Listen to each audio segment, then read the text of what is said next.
الحمد لله رب العالمين له الحمد الحسن والثناء الجميل وأشهد أن لا إله إلا الله وحده لا شريك له يقول الحق وهو يهدي السبيل وأشهد أن محمدا عبده ورسوله آخر الأنبياء في الدنيا عصرا وأجلهم يوم القيامة شأنا وذكرا صلى الله وملائكته والصالحون من خلقه كما وحد الله وعرف به ودعا إليه أما بعد. Inshallah ta'ala, my brothers, as we spoke about last session or our last promotion video, that inshallah ta'ala, that there are going to be two things that we're going to be doing inshallah ta'ala in this Umrah trip inshallah ta'ala. The first inshallah ta'ala is tafsir, maybe يعني waqafat over Surah Qaf. And the reason why I chose Surah Qaf is because Surah Qaf is a surah in which Allah subhanahu wa ta'ala at the end of the surah, He says, إِنَّ فِي ذَلِكَ لَذِكْرَى لِمَنْ كَانَ لَهُ قَلْبٌ أَوْ أَلْقَى السَّمْعَ وَهُوَ شَهِيدٌ. So this surah, there's a lot of reminders in it, as you're going to all see inshaAllah ta'ala. And it is so important that the Prophet sallallahu alaihi wasallam, the Prophet used to recite this surah on the pulpit on Friday. It's actually a sunnah to just recite the surah bitamami wa kamali, in its complete form. Start from Bismillahir Rahmanir Rahim Qaf and read it to the end. The Prophet sometimes would do that. Actually, he would do it so much so that the companions mention فَحَفِظْنَا سُورَةَ قَافٍ مِنْ فِي رَسُولِ اللَّهِ صَلَّى اللَّهُ عَلَيْهِ وسلم. We memorize Surah Qaf from the Prophet's mouth alayhi salatu wasalam, because he used to recite it on the pulpit on Friday. And why would he do that? Because it could stand as a reminder for the people, the surah. And inshallah ta'ala, you all will see that bi'idhnillahi al-kareem. Surah Qaf talks about death.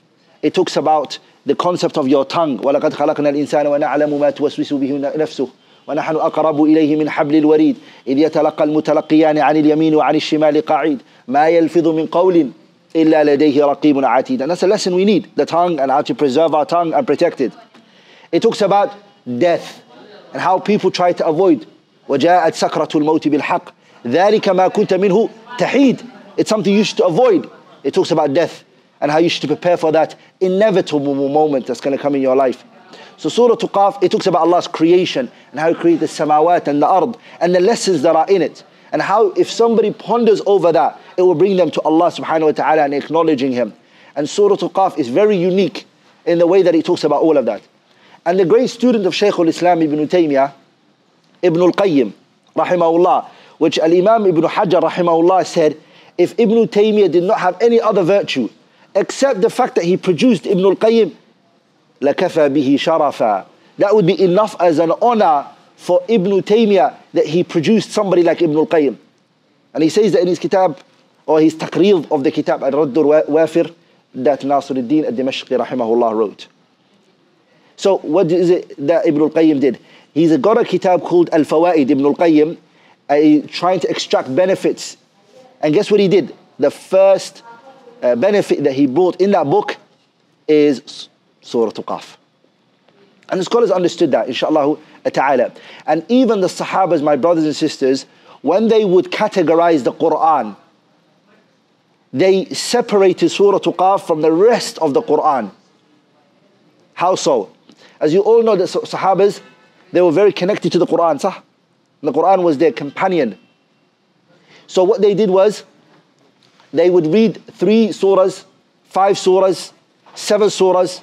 So the first day, they would read 3 surahs,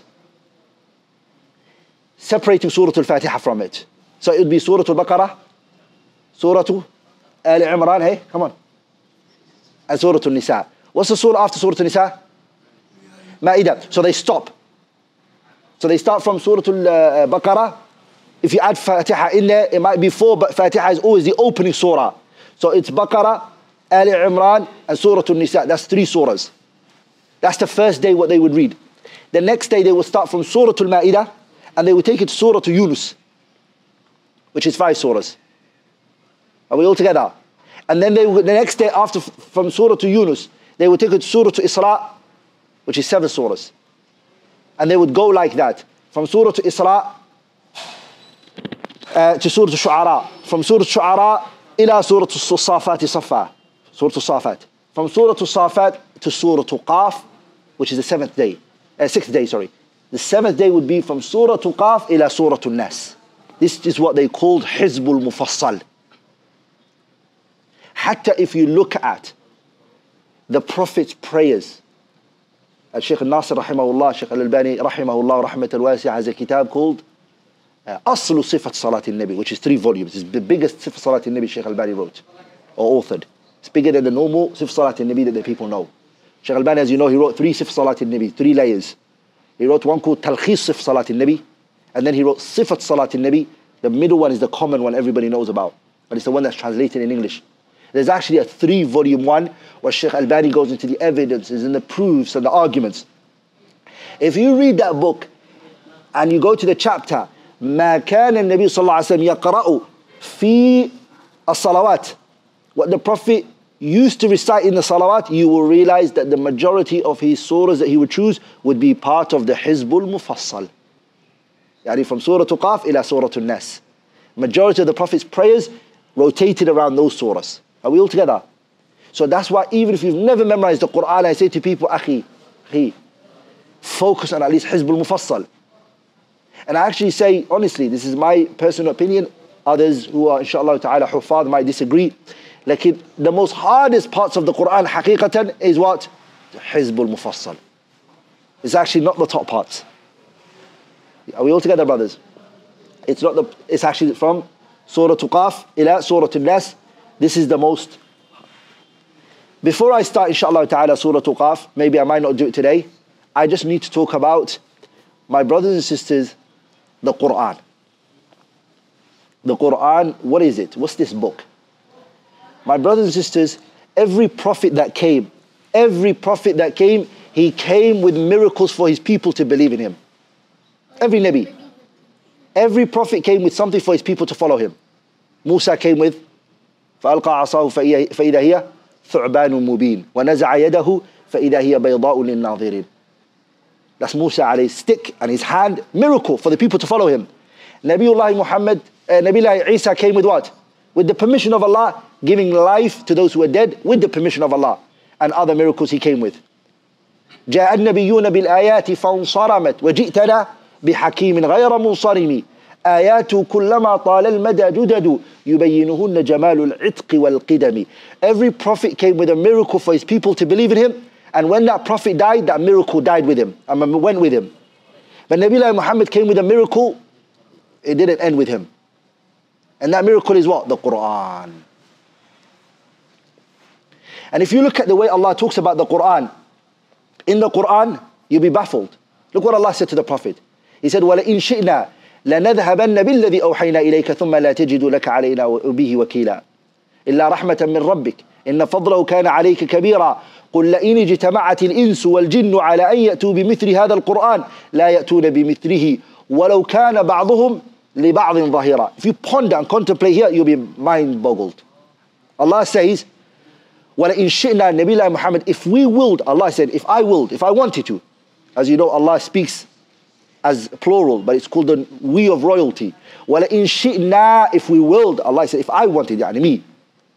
What would we have done? Allah is saying, what I would have done was, I would snatch and take the Quran from you. وَلَئِنْ شِئْنَا لَنَذْهَبَنَّ بِالَّذِي أَوْحَيْنَا إِلَيْكَ. This beautiful revelation that we sent on you, Muhammad, we'll snatch it from you, we'll take it back. As a form of punishment. ثُمَّ لَا تَجِدُوا لَكَ بِهِ عَلَيْنَا وَكِيلًا. And guess what? You will never find anybody to present you and honor you with something as great as what we've given you. إِلَّا رَحْمَةً مِّن رَبِّكَ. It is because of Allah's mercy that the Quran remains with you. Then the Quran is a rahmah.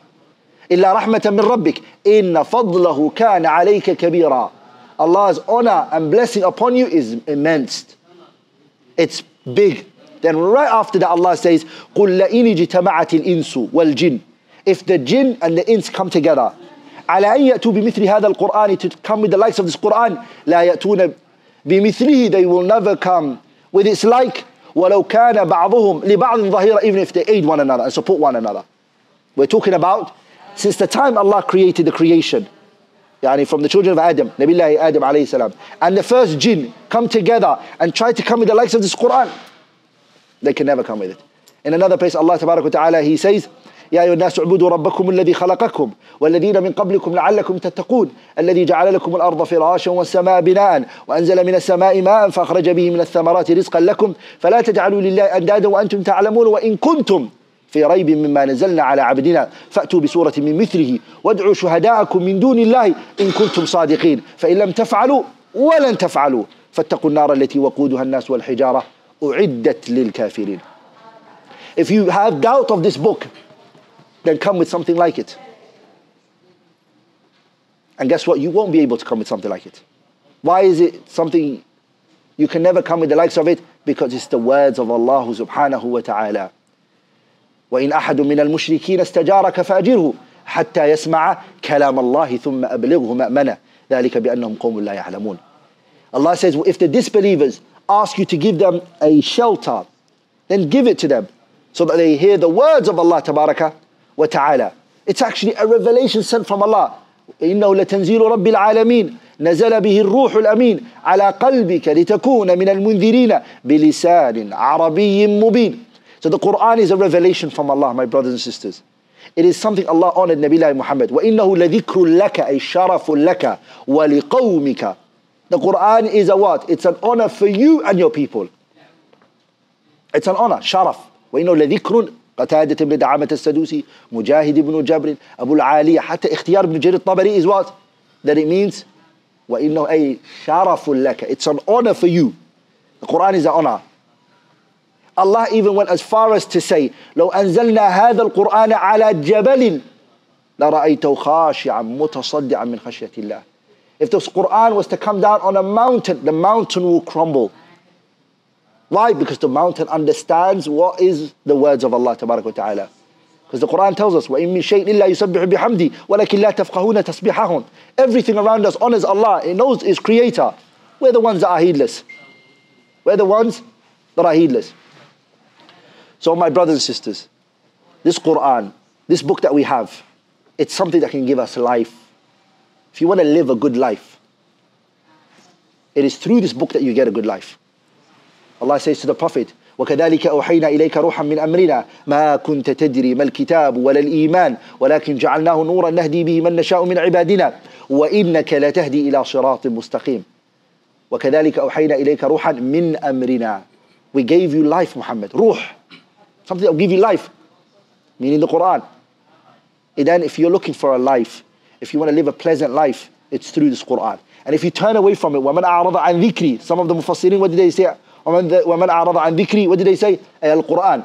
Anyone who turns away from the Quran, فإن له معيشة ضنكا ونحشره يوم القيامة أعمى قال ربي لما حشرتني أعمى وقد كنت بصيرا قال كذلك أتتك آياتنا فنسيتها وكذلك اليوم تنسى. You turn away from the Quran. You abandon the Quran. And so what's going to happen? You're going to be abandoned today. You're going to be left blind. You can't see. Why? Because there was the Quran in front of you that you should have looked through. Everything that you wanted, it was there. Al-Imam al-Shatibi says in his kitab حرز الأماني وإن كتاب الله أوثق شافع وأغنى غناء واهبا متفضلا وخير جليس لا يمل حديثه وترداده يزداد فيه تجملا وحيث الفتى يرتاع في ظلماته من القبر يلقاه السلم متهللا. The kitab of Allah is the best thing to help you and aid you Yawm al-Qiyamah. Actually, it's actually this month that the Prophet, he said, Al-Quran was-Siyam yashfa'ani lil-'abdi Yawm al-Qiyamah. Look at that. Fasting and the Quran, he connected it together. The Prophet. They're going to intercede for the slave the day of judgment. They're going to what? They're going to intercede for you the day of judgment. They're going to speak on you. The Quran is going to say, Ya Rabbi, I am the one that kept him up at night. Because remember, the Hafiz, the person of the Quran, one of the things that he's known for is he's standing at night. Because he's memorized the Quran, he knows the Quran. So he stands up and memorizes the Quran. There are so many things that can be said about the virtue of the Quran. And I'm sure you guys know more than it. But I want to, inshallah ta'ala, if you guys can write on your phones. Because practicality is what's important, right? We know the virtue of the Quran. I want to leave you all with a few steps. This Quran has, it has rights on us. It has things that we need to do for it. So we appreciate what the Quran is. So I've put together some things that we should do, inshallah ta'ala. The first one is we have to learn how to recite this Quran properly.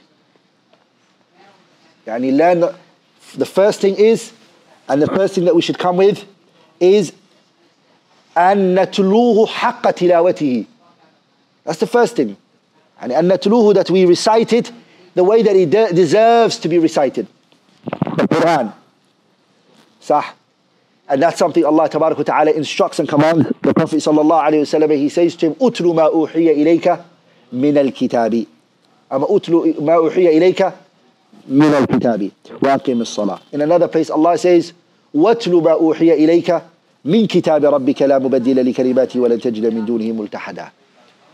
So he's been instructed to recite the Quran. And it's وَرَتِّلِ الْقُرْآنَ تَرْتِيلًا. So you, my brother, my sister, the month of Ramadan is Shahrul Quran. It's this month that you make this decision, this unwavering conviction that inshallah ta'ala you're not going to be a foreigner from the words of your Lord, Allah subhanahu wa ta'ala. So from this month you make that decision to go back to the Quran and to memorize the Quran. You make that decision. The first step, like it is what? Yeah, to learn how to recite it properly. That's the first step. Okay. By the way, these steps are not necessarily order. Okay, but it's inshallah ta'ala things that you need to come. And Allah praised those الذين آتيناهم الكتاب يتلونه حق تلاوته. The ones that we've given them what? This book, they recite it the way it deserves to be recited. And some of the Mufassirin actually said حق تلاوته doesn't just mean the recitation. Hey. Some of the Mufassirin that actually said it means to act upon it. Which inshallah ta'ala is another point we're going to come to, inshallah ta'ala. And here I want to talk about something. Reciting the Quran properly, and I mean reading it properly, means, my brothers, reading the makharij properly, the letters. And also the sifat. The Quran, if you look at it, there's makharij al-huruf and sifat al-huruf. Makharij al-huruf is every letter. Where does the alif come from? Where does the ba come from? Where does the ta come from? Where does the tha come from? Each letter, knowing where it comes from, that's makharij al-huruf. That's a must. Everyone should know that. And that's what you learn when you're learning your alphabet. And then you have the makharij, sifat al-huruf. Sifat al-huruf are two types. Sifat lazima and sifat arida. Sifat lazima are basically the ghunna and the mudud and all of this. Where does the ghunna come? How many haraka is the ghunna? Here's the ghunna. Where do you say this? Where's the ikhfa, the iqlab? All of that. Those, by the way, when I say learning them, I don't mean learning them theoretically. Theoretically can come after. But learning it from a teacher who's going to correct you and hear you and teach you it practically is what you focus on. And that's reading the Quran properly. The second phase of reading the Quran is beautifying your voice. That's why the Prophet ﷺ said in the hadith, زَيِّنُوا الْقُرْآنَ بِأَصْوَاتِكُمْ فَإِنَّ صَوْتَ الْحَسَنِ يَزِيدُ الْقُرْآنَ جَمَالًا أو كما قال عليه الصلاة والسلام. Beautify your voices with the Quran. صح? I would say, brothers and sisters, Al-Allama Bakr Abu Zayd rahimahullah has a kitab called Bid'atul Qurra. What has he got? He's got a kitab called Bid'atul Qurra. The innovations that the reciters basically do when they recite the Quran. It's a powerful book, very good book. He talks about very common things that we all do, like rocking yourself when you're reading the Quran. Sheikh proves this is basically taken from the Jews. So have you guys seen the Jews when they go to and they do this in front of the temple? This creeped into the Muslims in that way. He talks about so many things. And from the things that, my brothers and sisters, that need to be spoken about here is something that people have introduced. And they've taken it from musical instruments, which is what they call maqamat. And maqamat has its mafasid and its harms. Mallahu bihi alim. Are we all together? Reciting your voice with the Quran, okay, and reading the Quran nicely, and going for musical instrument and saying, I'm going to read in this maqama, and this maqam, and this maqam, and observing it, my brothers and sisters, is what? It's something that is taken from musical instruments. And this mas'ala needs a proper lecture to be made on it. Are we all together, brothers? And also, if you look at Al-Allama Ibn Rajab Al-Hanbali rahimahullah, and also Ibn Al-Qayyim rahimahullah mentions it as well, that the innovation and the Adamul Ikhlas, he said it's very common in the Qur'an. Yani showing off. So avoid, once Allah teaches you the Qur'an and you know the Qur'an and you've studied the Qur'an, this idea of what? Showing off the Qur'an, and stay away and avoid certain things. Are we all together, brothers? Because it's going to destroy your sincerity. Okay? May Allah subhanahu wa ta'ala make us sincere for His sake subhanahu wa ta'ala. The second thing that we need to come with, to ponder over the Qur'an. This is the second thing that we need. First, we're reciting it properly. The second is contemplating. Tadabbur. Which is, أن يتدبر القرآن, that the person ponders over the Qur'an, ويفهمه, and he understands it, كما أنزله الله, the way Allah sent it down. And this is the hadaf and the ghaya of why the Qur'an was sent down. The Qur'an was sent down so that you can what? You can ponder over it. Allah Tabarak wa Ta'ala, He says, كتاب أنزلناه إليك مبارك ليدبروا آياته. We send down the Qur'an so that you can ponder over it. In another verse, Allah says subhanahu wa ta'ala, أفلا يتدبرون القرآن أم على قلوب أقفالها. In another place, Allah says, أفلا يتدبرون القرآن ولو كان من عند غير الله لوجدوا فيه اختلافا كثيرا. What does that mean? Why do they not ponder on the Qur'an? Al-Allama Muhammad al-Amin al-Shanqiti, in his kitab Adwa'u al-Bayan fi Idah al-Qur'an bil-Qur'an, he says, أَفَلَا يَتَدَبَّرُونَ الْقُرْآنَ أَمْ. He said this is not, and it shouldn't be translated in English as, do they not ponder on the Qur'an, or are there locks on their hearts? He says it's not or. Yani he's not saying in English, but he's saying it doesn't mean, here doesn't mean like the word oh. He says it means bal. Meaning, أَفَلَا يَتَدَبَّرُونَ الْقُرْآنَ. If they do not ponder on the Qur'an, there are locks on their hearts. Does that make sense? And one of the things the Prophet ﷺ criticized a deviated group known as the Khawarij is that he said, يَقْرَؤُونَ الْقُرْآنَ لَا يُجَاوِزُ حَنَاجِرَهُم. They recite the Qur'an, but it doesn't pass their collarbone. Meaning, they do not ponder. Remember, this guy is reading the Qur'an, he gets you ayat and says, قال الله تعالى, قال الله تعالى, but when you go down, you realize he doesn't know what he's reading. Does that make sense? And people, subhanAllah, are baffled with when they hear somebody knows the ayats like that. They say, Allah, Allah, this guy knows what he's doing. Sah? Tadabbur and fahm is something else. Are we all together? Little children memorize the Quran. Sah? Come on. 7-year-old, 8-year-old, he can read the Quran. You ask him this ayah, finish it off for you. Next ayah, finish it for you. He might even know the Quran better than a lot of people that are older than him. Sah? But is it fair to say that this kid, mashallah, now we can ask him tafsir of the Quran and he can bring us proofs and hujjaj? And this is a fitna, brothers. Somebody is known to only have studied the Quran, only known to have studied the Quran with the teacher, and then after that, he's a person people are asking him fatwa. Sah? This is a mushkila. He knows how to read the Quran and he knows that. That's it. The second, remember, we said the first one is reciting the Quran properly. The second one is what? Yeah? Tadabbur and understanding it. That's the second thing. Doesn't mean if you've got the first one, you've got the second one. So they're separated. So the Quran was sent down to be pondered over. And that's something Allah Tabarak wa Ta'ala praised the jinns for. وَإِذْ صَرَفْنَا إِلَيْكَ نَفَرًا مِنَ الْجِنِّ يَسْتَمِعُونَ الْقُرْآنَ فَلَمَّا حَضَرُوهُ قَالُوا أَنصِتُوا. They said to each other, Ramush. They listened. And their listening here was listen لِلتَّعَقُّل, to understand what Allah was saying. And when they heard it, what did they do? And they understood what was said. They went back to their people and they gave them reminder and they told them of what they just heard. They conveyed what they just heard. So this is what Allah praised them for. And that's what we should do.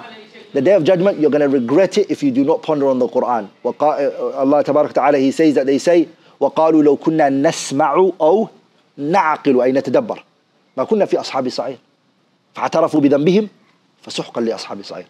And then pondering and contemplating, understanding the Quran is what? Is a must.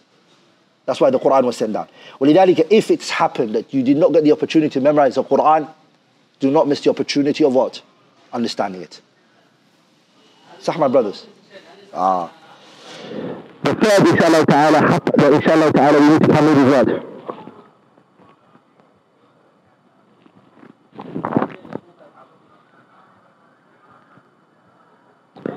The third haq, inshallah ta'ala, we mentioned Ali? Number 3 is to ponder, to hold on to the Quran now. The third point is to what? Hold on to the Quran. In every aspect of your life, hold on to the Quran. Allah says, فَاسْتَمْسِكْ بِالَّذِي أُوحِيَ إِلَيْكَ. Fastamsik means hold on to it, Muhammad. That's why the Prophet sallallahu alayhi wa sallam, what did he say? Hadith Irbad ibn Sariyah, وَعَظَنَا رَسُولُ اللَّهِ صلى الله عليه وسلم موعظة وجلت منها القلوب وضرفت منها العيون كأنها موعظة مودع فأوصنا يا رسول الله. قال أوصيكم بتقوى الله عز وجل والسمع والطاعة وإن تأمر عليكم عبد حبشي فإنه من يعيش منكم فسيرى اختلافا كثيرا عليكم بسنتي وسنة الخلفاء الراشدين المهديين عضوا عليها بالنواجذ. يعني hold on to the sunnah, of course, hold on to the Quran as well. صح? Hold on. And that's what it is. Holding on to the Quran. That's why if you've memorized the Quran, go over it again. If you've done the tafsir of the Quran, don't stop. Go over it again. Are we all together? Keep going over the tafsir of the Quran. I read in the life of Sheikh Muhammad al-Amin al-Shanqiti, the great scholar, Sahib Adwa al-Bayan. So they said to him, Sheikh, look, Allah opened all of the knowledge for you. You knew fiqh, you knew hadith. Allah opened Islamic knowledge for you. Why is it that you chose specifically the Quran? Why? From there, if you look at his Quran, everything's coming in there. Usul al-fiqh, nahu, sarf, balagha, everything. Mawsu'a. And this is all from his memory. Rahimahullah ta'ala. يتدفق علما. His knowledge is gushing out of this man. Ocean. And he said, I learned that من أراد الدنيا فليتعلم القرآن ومن أراد الدنيا, anyone who wants this dunya, let them learn the Quran.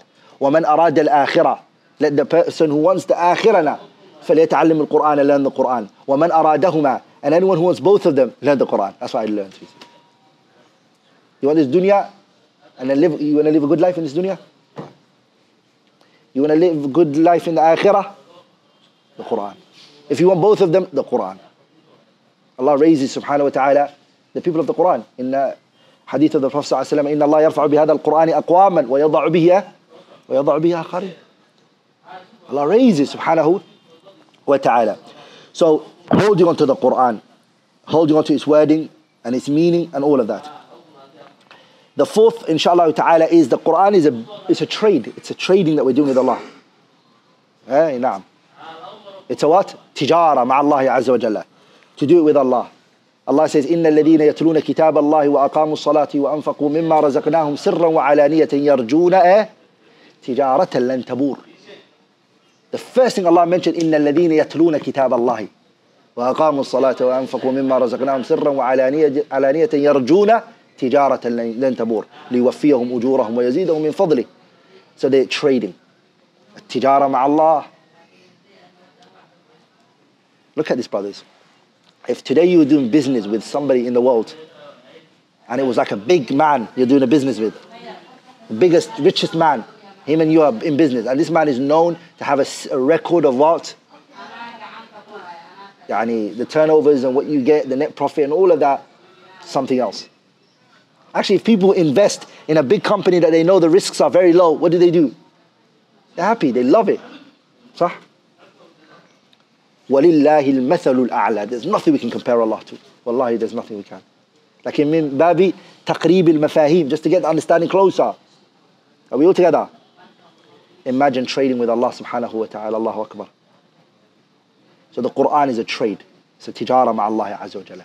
And it's a tijara lan tabur. You're not going to lose out, inshallah ta'ala. It's a trading, you're not going to lose out. You're going to win, and it's a win situation for you. So you have to realize that it's a trading with Allah ta'ala. And guess how the trading works here? Allah has already told you the Prophet. Man qara'a harfan min kitabillahi. Anyone who recites a letter, falahu biha ashara. Get 10. Alif, la, mim. The Prophet said, لا أقول ألف لا ميم ولكن ألف Alif by itself is 10. Lam is what? 10. Mim is what? 10. Shaykh al-Islam ibn Taymiyyah, he went into this issue a little bit, mashallah. He's Ibn Taymiyyah, he likes to. So he said, the Prophet said, Man qara'a harfan, sah? Man qara'a harfan. Anyone who recites a harf. Ibn Taymiyyah said, what did the Prophet mean by the word Man qara'a harfan? Anyone who reads a harf. Is it huruful mabani or huruful ma'ani? Ibn Taymiyyah is doing this. What does the Prophet mean when he said Man qara'a harfan? Anyone who recites a harf.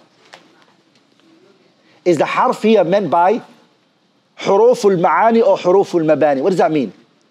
Huruful mabani are what? The alphabets. Alif, ba, ta, tha, jim, ha, kha, huruful mabani. Sah? What are they called? Huruf. So he said, if you take the view that the Prophet, when he said Man qara'a harfan, if you take the view that it's huruful mabani, then the reward is going to be more.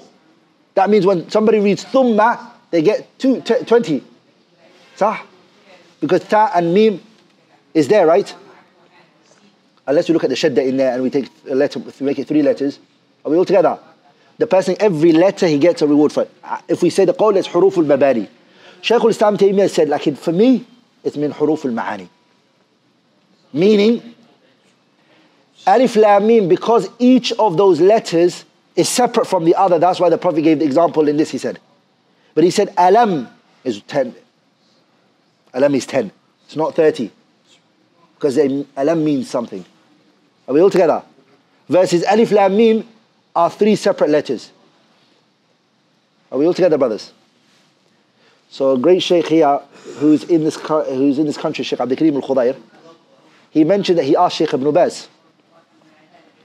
Sheikh Ibn Baz was married to his auntie. He said, Sheikh, I asked Sheikh Ibn Baz, hey, what's the situation in this? What's the issue on this situation? Sheikh Ibn Baz said to him, Allah's rahmah is more vast than the knowledge of Shaykh al-Islam ibn Taymiyyah. Which was more vast? Allah's rahmah or the knowledge of Ibn Taymiyyah? Allah's rahmah. So we'll take it as what? Huruful mabani. Every letter of the Quran. Because that's what, tijaratan lan tabur. Our dhan with Allah is very high, sah? That every letter. So that's the first tijara that you're doing with Allah subhanahu wa ta'ala. The second tijara that you're doing with Allah here is Allah promised that He's going to raise you. Of course. You are VIP. When you're min Ahl al-Quran and you've memorized that, you're acting upon it, we haven't got to acting upon it, but you are reading it and you are understood what it means, you're going to be raised. And you act upon it, of course. Allah raises you. يَرْفَعِ اللَّهُ الَّذِينَ آمَنُوا مِنْكُمْ وَالَّذِينَ أُوتُوا الْعِلْمَ دَرَجَاتٍ. Allah raises your station. What does He do? He raises your station, subhanahu wa ta'ala. Actually, I mentioned the hadith before. إِنَّ اللَّهَ يَرْفَعُ بِهَذَا الْقُرْآنِ أَقْوَامًا. Allah raises a nation, people, through this Qur'an. وَيَضَعُ بِهِ آخَرِينَ. You see a little kid, he says to the people, "Staw." He's telling big men, beards. He says to them, "Staw." I remember one day, there was a kid who was 13 years old. I was very young, I was 6 years old. This kid, he came to a gathering where a few men, or the Yar Somalia for the year, some Somali men were sitting. When he came to the gathering, they shooed him away. Get away. One of these little kids jumping around in the place. Get out, get out. They kicked him out. I remember Salatul Maghrib came in. And one of the kids that they got rid of was that 12-year-old kid. Told him, get out of the gathering. What happened? Salatul Maghrib came in. And guess who led us? The 12-year-old kid. Allahumma barik. Asked. My hair was... As a 6-year-old, I understood. Something clicked in my head. I said they pushed him and hushed him away from the gathering of sitting with them. But he's their leader when it comes to the best action ba'da shahadatain. And why is that? يرفع الله الذين آمنوا منكم والذين أوتوا العلم درجات. Actually, Allah prayed. Do you know what Allah said about the people who have the Quran? What did He say? وَإِنَّهُ لَتَنزِيلُ رَبِّ الْعَالَمِينَ نَزَلَ بِهِ الرُّوحُ. No, Allah says, He says سبحانه وتعالى بل هو آيات بينات في صدور الذين أوتوا العلم. See that? The Quran is in the chest of the people of knowledge. In other words, Allah attributed the people who have the Quran as what? People of knowledge. So يرفع الله الذين آمنوا منكم والذين أوتوا العلم درجات. So by memorizing the Quran, you've achieved a step, a level of being from the people of knowledge. You're on the route. Keep it on. So when I saw that as a kid, I was like, Allahu Akbar. That Allah, it's a clear evidence in front of me that you were pushing away as a little kid. But when it came to the salah, none of you could lead the salah. Yeah? Because Isha, the 12-year-old kid, wasn't there. One of the uncles jumped in and he said, Walallahleen. And the other kid was reciting with what? Tajweed and makharij and everything. Sah? So Allah raises who He wills, subhanahu wa ta'ala. And the qa'idah is يَأُمُّ الْقَوْمَ أَقْرَأُهُمْ لِكِتَابِ اللَّهِ. The one who knows the most Quran is going to lead. So that's why Allah raised him, subhanahu wa ta'ala. Also, the tijara here is the day of judgment intercession, shafa'ah. The Quran will intercede for you the day of judgment. Sah? And I mentioned the hadith, الصيام والقرآن يشفعان للعبد يوم القيامة. The Quran and the fasting will intercede for the slave the day of judgment. Actually, the Quran will be the reason for your stations to be risen, inshallah ta'ala. I don't like to go overboard in giving the reminders, so I've said a lot. Inshallah ta'ala, I'm going to conclude with the last one, inshallah ta'ala, and that is acting upon the Quran. The Quran is lil amal. You understood it, is to act upon it. The halal that it commands you, that you come with it. Or it allows you to do, you do it. And the haram that the Quran prohibits you, you stay away from it. Sah? There's halal and haram in the Quran. You can do the halal and you stay away from the haram. That's why, subhanallah, Hassan al-Basri, he said, قَوْمٌ يَحْفَظُونَ حُدُودَهُ وَيُضَيِّعُونَ حُدُودَهُ. You see this guy, mashallah, when he reads the Quran, he is protecting the boundaries and the letters, everything. Like his beard is shaved. Later he wants to listen to music. His garment is below his ankles. All of the alamat. Smoking, naam. Smoking. I was in a class in Azhar, and one of the teachers that were teaching me is a fiqh teacher. And he's teaching us fiqh. I'm not going to lie, the guy knows his subject. He knows this subject. Oh, fiqh al-muqarana hatta he was teaching us, comparative fiqh. So it wasn't just one madhab. So he'll tell you all the aqwal of the madahibs. And their makhraj. They do takhrij of the madahibs. That was something else. At break, he smokes. He goes out of the classroom and he smokes. So we thought, okay, it's an opportunity to talk to our teacher, but like in Snin wa Adab, and explain to him, Shaykh, what's happening? Brother, he started open shubhas on us. Yeah? I told the brothers, because I was worried these brothers are going to get all confused. So I said, no, drink if you want it. Leave him alone. Because one brother goes, no, I want to understand why he said that. No, don't understand what he said. There's no makhraj for this.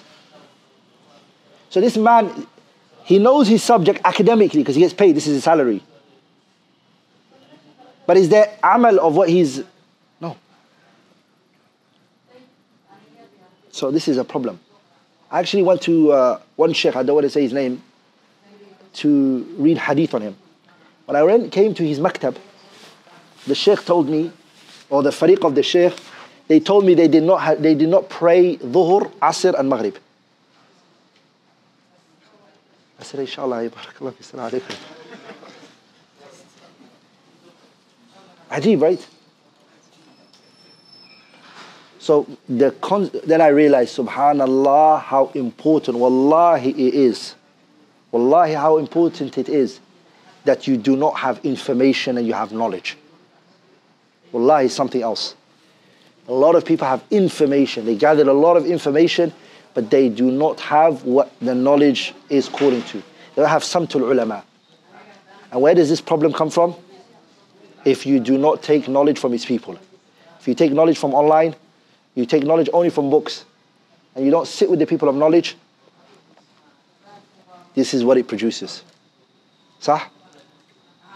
When you come and you read something, hatta the way you understood it and no one's correcting you, you just collect what? Information. يظن الغمر أن الكتب تهدي أخا فهم لإدراك العلوم وما يدري الجهول بأن فيها غوامض قد حيرت عقل الفهيم إذا رمت العلوم بدون شيخ ضللت عن الصراط المستقيم وتلتبس العلوم عليك حتى تصير أضل من توم الحكيم. The person, what did he do? He thought that he can get guidance from reading the books. But in the books there are things that were confused even sometimes the people of knowledge, and that they need to look over it again and again. Anybody who thinks they can attain knowledge from just merely reading books, this will be a cause for your deviation and to deviate from the path. صح? وَتَلْتَبِسُ الْعُلُومُ عَلَيْكَ حَتَّى the sciences and the knowledge will all get confused and you get lost. حَتَّى تَصِيرَ أَضَلَّ مِنْ تَوْمَ الْحَكِيمِ until you become what? More misguided than Tawm al-Hakim. The man known as Tawm al-Hakim. The point is, my brothers, the Quran is lil amal. So now in our community, Somali community, alhamdulillah, as a nation, as a people, we're known Quran, Quran, Quran, Quran. And we, mashallah, I can say, it's an honor to see the youngsters and the kids learning the Quran, memorizing the Quran, being told to memorize the Quran. But what we're seeing also on the flip side is that boy that knows the Quran is hafidh bi kitabillah is also what? I remember when I was in Somalia, I used to lead Taraweeh in my local masjid. And I used to lead with a boy who used to lead the Taraweeh with me. This guy, subhanallah, mutqin of the Quran. The juz that I needed to do that day for the Taraweeh, I used to prepare it just before the Salah. I'm reading it, going over it, revising it. He, on the other hand, but you know where he's going? He's going to girls. And he's playing around. He walks into the masjid and you know what he says? He looks at me and says, "Where did you stop?" I tell him, "I stopped there." He said, "Are you sure? You were the last person who read?" I said, "Yes, I'm the last person." It's okay. Stow. And he never does a mistake. And tajweed, everything. When he does his four, he goes, "Akhi, I'm going." He's going out to do silly things. Does he know the Quran? Na'am. Are we all together, brothers? One night I remember he was reciting for us the صفحة وعلى ثلاثة الذين خلفوا حتى إذا ضاقت عليهم الأرض بما رحبت وضاقت عليهم أنفسهم وظنوا أن لا ملجأ منها. قصة of على ثلاث يعني the three people, the غزوة التبوك, كعب بن مالك and هلال بن أمية, مرارة بن الربيع, the three men who did not participate in the battle of Tabuk. And he cried. Imam cried. Him. That same day when the Taraweeh finished, it affected him, no doubt. That's the benefit of the Quran. It affected him. But I could see there was a struggle between him knowing the Quran, but not, and the acting of it. So this gives you the understanding it's the tarbiyah that was done. The ahmiyah was hifd. And I know this because I was once a head of a madrasa in the UK. What I did was I incorporated in the school a section for tarbiyah Islamiyah, where we had to teach them nadha. We have hufaz who were urinating standing up, and they have urine on their clothes, and they come to the salah, Allahu Akbar. He's a hafidh, the kid. So I incorporated it in the masjid, tarbiyah Islamiyah, where we had to teach tahara. We also saw kids who were sharp in the Quran and very good in the Quran. They were asking basic aqeedah questions. So we got worried. This is a problem. So I incorporated tarbiyah Islamiyah. Guess what happened? The next week or so, parents came to me. I said, "Hey, are you the head of the school?" Yes, I said, "It's me." "What are kids doing in this place?" I said, "I teach them Quran, but then I saw this problem. I identified it, so we teach them basic fiqh, because some of these kids have to pray. We teach them basic aqidah. We tackle these issues of aqidah related issues. And tu'mina billahi wa malaikati. We go through Hadith Jibreel. Simple terms, what they said to me is, "Anaga kuguma keenin inaa wax noo bartid. Qur'aan uramnani kan." We did not bring him here for you to teach him these tarbiyah Islamiyah stuff that your curriculum. We just need the kid to memorize the Quran. Yeah? My son, I need him by next year summer Quran ki inuu hafidh ku yahay. That's it. So it's become to tell other people, my son wa hafidh. When did he finish the Quran? And this is a problem. So we have to push our youngsters, our kids. And there's another problem. People who, mashallah, Allah has given them aqidah. And they've got, what do you call it? Fiqh, mashallah. And they studied. And they've gone to seeking Islamic knowledge. And mashallah, they've got understanding. But guess what they're doing? They are shaming the people who sit down and memorize the Quran. It's another extreme. It's another problem. Sah? It's part of our religion to memorize the Quran. Are we all together? And it's important. And the people who should focus on the Quran are the people holding on to the Sunnah. Because that's what we need. We need the Quran and we need both. So we should be known for this. Does that make sense? But we should also introduce to people and say, mujarrad al-huruf. Just merely learning the wordings and abandoning the meaning is a problem. Does it mean that learning the words is not good? It's good, go for it. Carry on and push yourself forward. But also incorporate acting and understanding what's in this book. So a lot of hufadh memorize the Quran, and 10 years later when you come to him, he's leading the salah and he can't do a tafsir of anything. He's never been to a tafsir class. And he's the one that leads the taraweeh and all of that. And it's good. Don't put that down. Say, that's good. Keep that up. But you need to add on to the tafsir. The ayats that you're reading to the people, you yourself, to enjoy the Quran more, you need to know what it means. And that fiqh and the understanding that's in the Quran. I'll tell you something, my brothers and sisters. Ma ra'aytu. And my knowledge is very, very little. But I've never seen anything, wallahi, that levels to the level of the tafsir of the Quran. And I don't think there could be, because it's the kalam of Allah. If the Quran is explained with the Quran and also with the hadith and the aqwal al-sahaba and the tabi'een بهذه الطريقة, you would enjoy your moments. Quran is gems, gems, gems. So inshallah ta'ala, we'll try to do that to Surah Qaf. We'll focus on these huruf al-muqatta'a that the Quran starts with, the disconnected letters, warad, alif, lam, mim, qaf, noon, sad. How many letters are in the Quran like that? What's the secret behind it? Does it have a meaning? We'll take some benefits like that in it. Inshallah ta'ala tomorrow. Tomorrow, inshallah, 4 sharp, definitely. 4 sharp, come here. Inshallah ta'ala, we share benefits together on the tafsir of Surah Qaf, inshallah ta'ala. Once we finish that, bi'idhnillah al-kareem, we're going to go for a wasiyah written by Ibn Qudama, rahimahullah. We're going to read that, inshallah ta'ala, and take some benefits. So that book has got so much benefits in there as well. Bi'idhnillah al-kareem. May Allah bless you all and grant you Jannah. I don't like answering questions, you know. Questions are, I can prepare my lecture and what I'm going to say. But questions, they scare me. Yeah? But if it's related to what I said, inshallah, I will answer it, inshallah ta'ala. But the fiqh questions and stuff, there's going to be a brother, inshallah ta'ala. Sheikh Muhammad Abdul Razak is here. Sheikh Abdul Qadir and all the brothers are here, so they can answer your questions on fiqh and all those questions that you have. Bi'idhnillah kareem. We got 20 minutes till we'll save this question for tomorrow, inshallah. Bi'idhnillah kareem. Saved by the clock. This brothers and I got into a conversation during Salat al-Jum'ah, and this is a reminder to me, to remind to everybody, and I thought that you would explain that to them.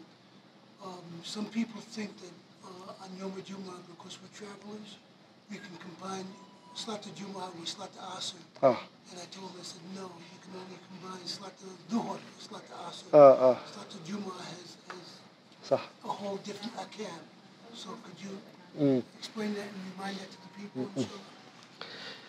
So the brothers, they had a discussion about can you combine between Jumu'ah and what? Asr as a traveler. And there's a valid difference of opinion. There's a khilaful mu'tabar in the mas'ala, which is the Jumu'ah iwadun an al-dhuhri am la? This is where the discussion goes back to. Is the Jumu'ah, is it taking the place of dhuhr, or has it not taken the place of dhuhr? It's a salatul mustaqillah, it's an independent prayer. This is where the khilaf, this is the base of the what? The discussion. If you understand the base, so is Jumu'ah taking the place of dhuhr, or is it an independent prayer? Sah? Because you know some of the scholars, they said, when you pray Salatul Eid, do you have to pray Jumu'ah? Yeah? You don't need to pray Jumu'ah, right? But look at this issue. You don't, if you haven't prayed Salatul Eid, if you pray Salatul Eid, do you have to pray Jumu'ah? Jumu'ah drops from you. What do you have to pray?